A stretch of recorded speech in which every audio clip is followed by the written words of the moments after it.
Good morning, everybody. It's time for digestible snacks. In this short video, I'm going to give you breaking news, important news in the investment and the business world, and it's something that we do every single day. I reply to all the comments. I love your jokes and comments below the videos. Please do comment to me below, and I will reply back to you. Let's get straight on. And today, as you can see, Bitcoin is the center of the focus. Let's get straight into our digestible snacks provided by Robinhood and Sherwood. Okay, let's get straight into it. The Dow Jones last night was down 0.48. The S&P was down 0.16. The Nasdaq was up 0.11, and Bitcoin was down 4.7. Okay, we've been talking about Bitcoin now for a while, telling you that it's going down to 15,000 when everybody else keeps telling you you're going to get rich. It's not the case. We're trying to be the most honest channel on YouTube TV. Subway is giving off just acquired. Sorry, I'll say that again. Subway is giving off. Okay, that is actually giving off. Just acquired for $9 billion and looking to spend it. Vibes. Its latest restaurant is a 180-foot long blimp that'll serve subs 1,000 feet in the air. What's going on here? Trips last for 30 minutes. Oh, I see. So you should be good to hop on during your lunch break. Oh my gosh, can you believe it? Stocks fell short of a fifth straight day of gains as the S&P 500 finished in the red yesterday and logged its first monthly loss since February. Apple saw its fifth daily gain ahead of its fall event, while Dollar General plunged 12% after slashing its annual outlook. For your information, markets are closed on Monday, of course. We are not here on Monday, all right? It is Bank Holiday Monday. This is the last show today and the closing bell this afternoon, so we won't be here on Monday, but there will be some important videos coming out you don't want to miss, though. Bitcoin could finally get its first ETF. Now, we reported this last week. Click above my head and it'll take you to the full explanation of the ETF. Warning, warning, warning, though. YouTubers, greedy YouTubers trying to sell videos, disgusting as it is, telling you that an ETF is imminent and it's about to come out and everyone's going to get rich. That is false information. There's an ETF likely to come out, but it's not imminent, but we're hopeful. There's a very big difference. It might not happen. Okay, so don't suddenly think Bitcoin's going to the moon. We believe Bitcoin's going down to 15,000 before it goes up. Bitcoin could finally get its first ETF, opening the door to institutional crypto trading. Bitcoin's big W. The first Bitcoin-backed ETF could be closer than ever. This week's Grayscale Investments, the world's biggest crypto fund, scored a rare victory after a DC court ruled that the US Securities and Exchange Commission was wrong to deny its request to convert its Bitcoin fund into a spot Bitcoin ETF last year. Again, click the full video and you'll see a full breakdown of this legal case and the chart of where we see Bitcoin going and why we see Bitcoin going to 15,000, not to sell videos, but to give you the best information. All right. Exchange traded funds typically invest in a basket of securities like stocks to track their movement and can be traded like regular stock. Bitcoin ETFs would allow investors to get direct exposure to the coin without actually owning it. Up next, while Grayscale CEO says the decision is a huge win for crypto, the SEC still isn't required to approve the ETF application and could appeal the ruling. Gary Gensler doesn't want it.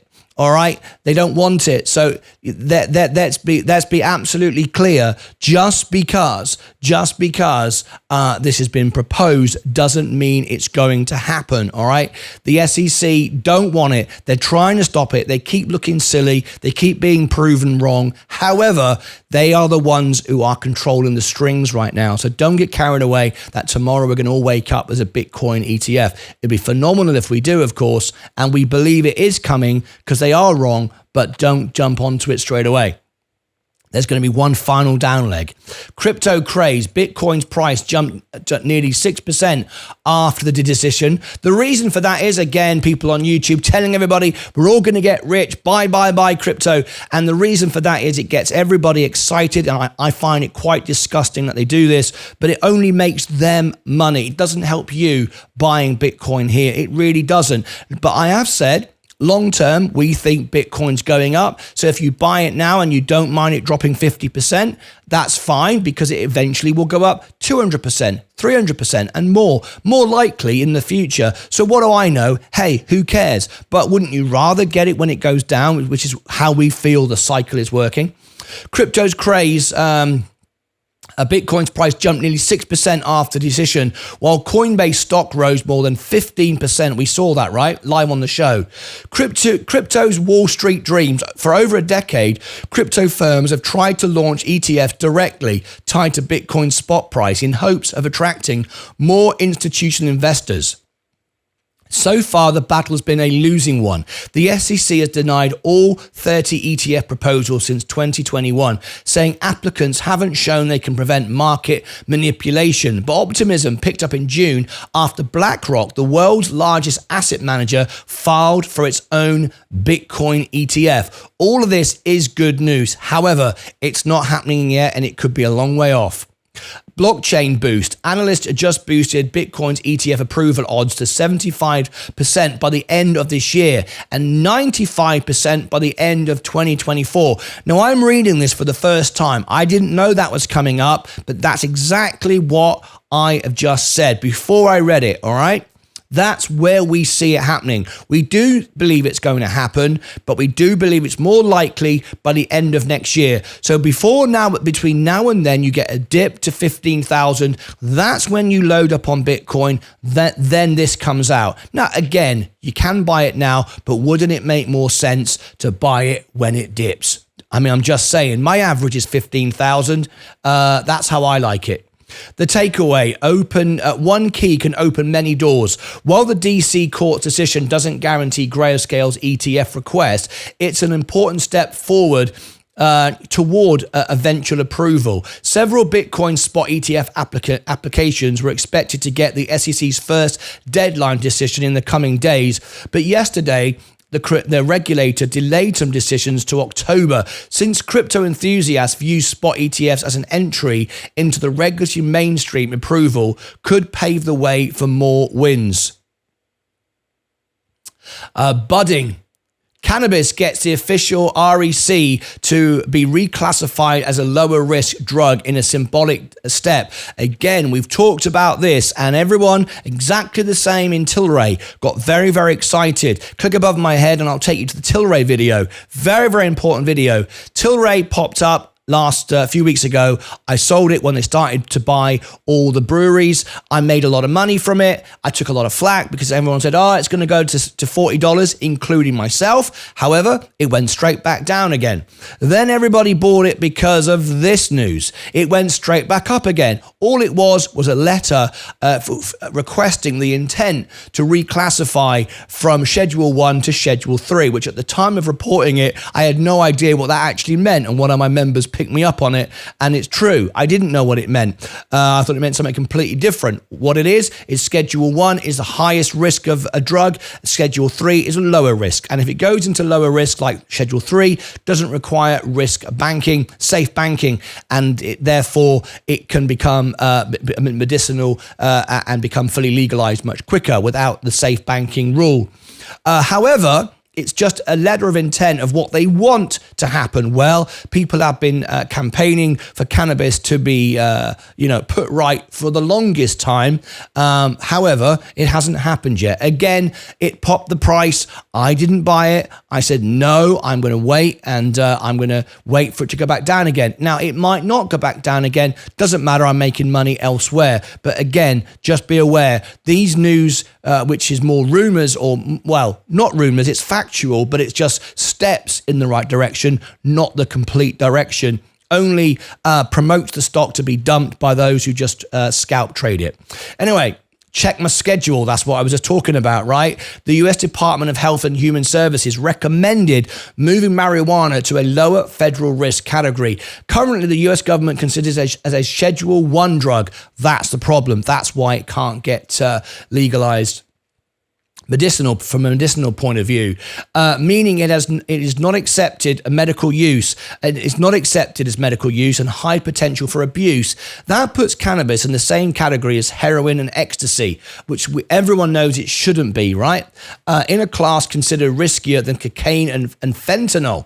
Yeah, incredible, right? The HHS is recommending the DEA knock it down to Schedule 3, lining it up with prescribable drugs that are considered less dangerous, like ketamine. Cannabis stocks were fired up on the news. Cannabis growth, Tilray, everything rose up, and you can see it there. Tilray was up 11%. All of that is great, but then of course people will scalp it and take it back down again. I'm not quite sure where it is now, but I'll cover it in the live show in a few moments' time. More smoke than substance. Rescheduling, if the DE approves it, would be more of a symbolic win for cannabis companies than a practical one. The biggest impact for businesses would be that they would get some federal tax breaks that are off limits right now because of cannabis Schedule 1 status. Again, the information, people look at the headlines and think, wow, this is great. My stocks are going to go up. I'm going to get rich. It's not the full story. It would excite people. It will take the price up and then people will dump it. Got to be very, very wary of that. This is not the foundation yet. Everybody wants me to say it is, but it isn't.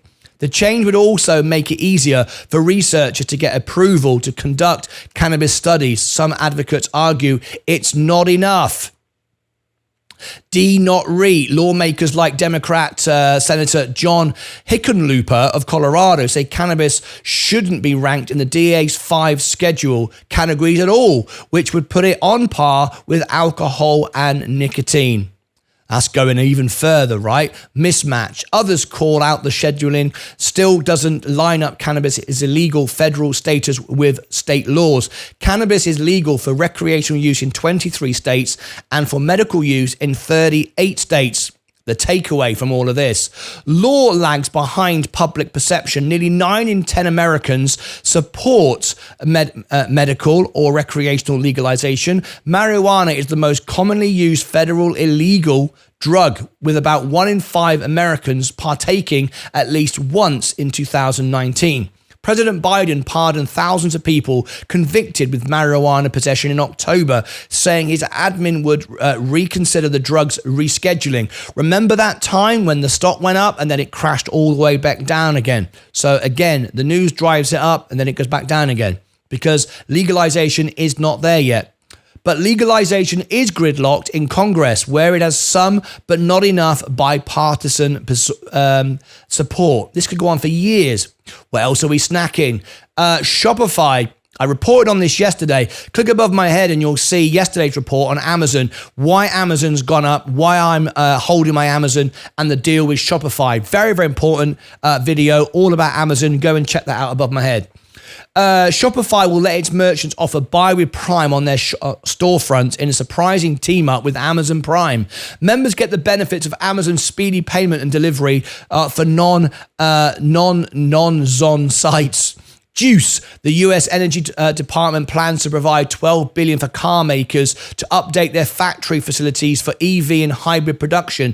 Biden wants 2/3 of all new cars to be electric by 2032. You're way behind. The UK, it's being done by... In fact, you can't buy a gas car in Europe from 2025. You can't buy one. I believe that's correct. Someone's going to check me on that, I'm sure. Rocky Trader Joe's issued its 6th recall in 2 months, this time for black bean tamales, maybe, that may contain unlisted milk. TJ's recently recalled 2 types of cookies because they might contain rocks. What? Rocks in your cookies? What's all that about? That'll crack your teeth, won't it? Clean, Elf, the Gen Z fave budget beauty company said it will buy rival viral body wash brand Naturism for $355 million. Companies are getting a big boost from social traction. Print, Apple is said to be testing the use of 3D printers to produce parts of its watches. The new method could streamline Apple's supply chain and be applied to more of its gadgets. And finally, my favorite part of the whole show is this snack fact of the day. 38% of home buyers under 30 bought their house with financial help from the family. 38% of US home buyers under 30 bought their house with financial help from the family. I will tell you now, no one has ever helped me buy any of my houses in my entire life, so I'm not in that 38%.